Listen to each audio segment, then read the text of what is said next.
Parce que ça, il doit rester rationnel, non? Ça fait partie de la mauvaise gouvernance. Ça fait partie de la déchéance ou bien de la délinquance de l'État. Parce que toutes ces constructions-là, il n'y a pas que cet endroit-là. C'est partout dans la ville de Kinshasa. Des constructions anarchiques, des constructions à des endroits inappropriés. Et tous ces gens-là ont des documents auprès de l'État. Comme vous l'avez dit, que ces gens-là, la plupart, ont des certificats de propriété.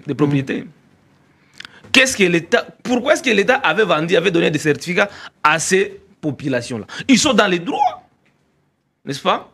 Quand bien même c'est à des endroits impropres et consorts, mais l'État savait que cet endroit-là, c'est sur le rail. Eux ne savaient pas.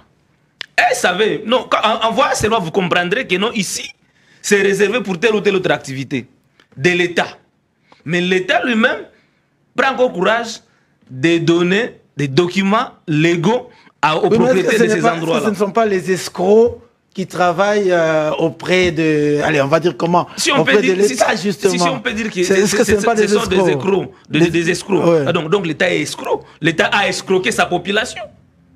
Ouais. Et ces populations-là qui sont en train de perdre leurs biens.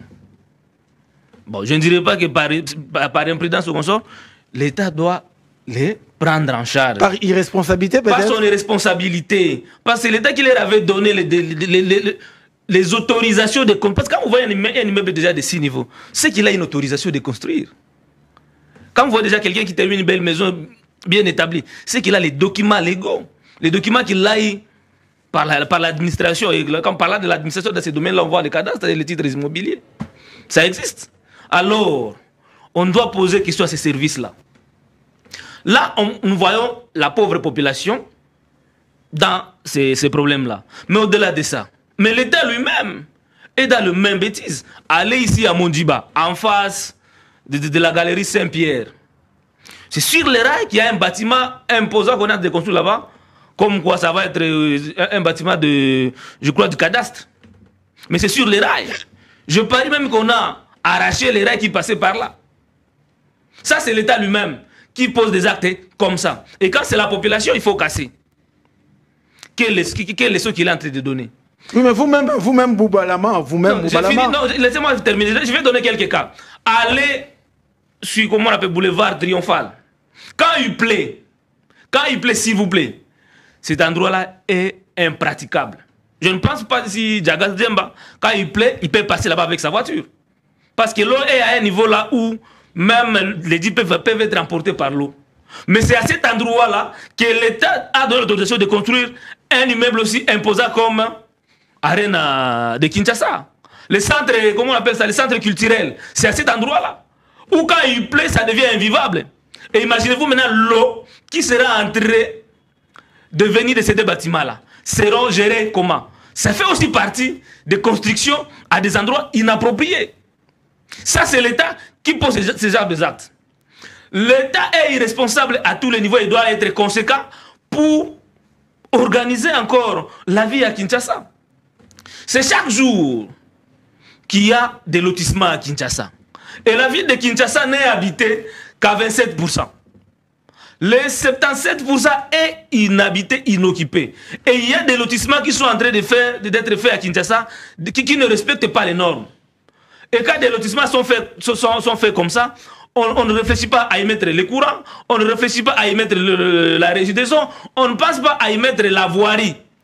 Et des espaces verts, des espaces où on peut créer des terrains, des jeux et consorts. Donc ça ne respecte aucune norme.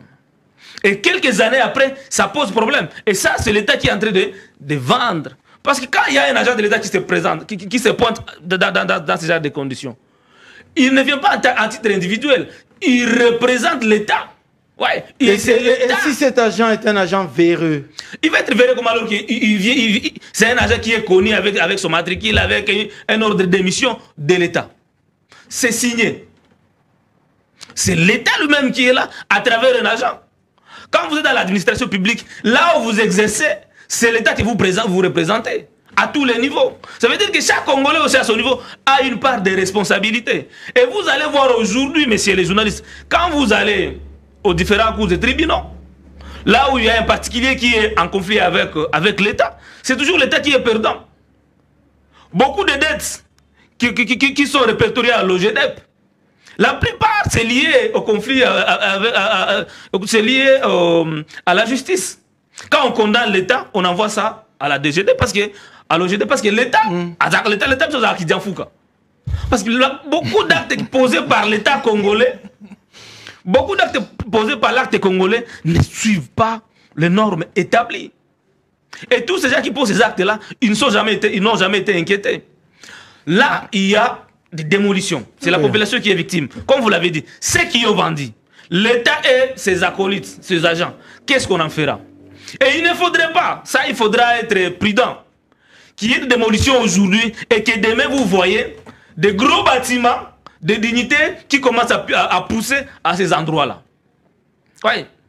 Si on a cassé, n'est-ce pas, pour les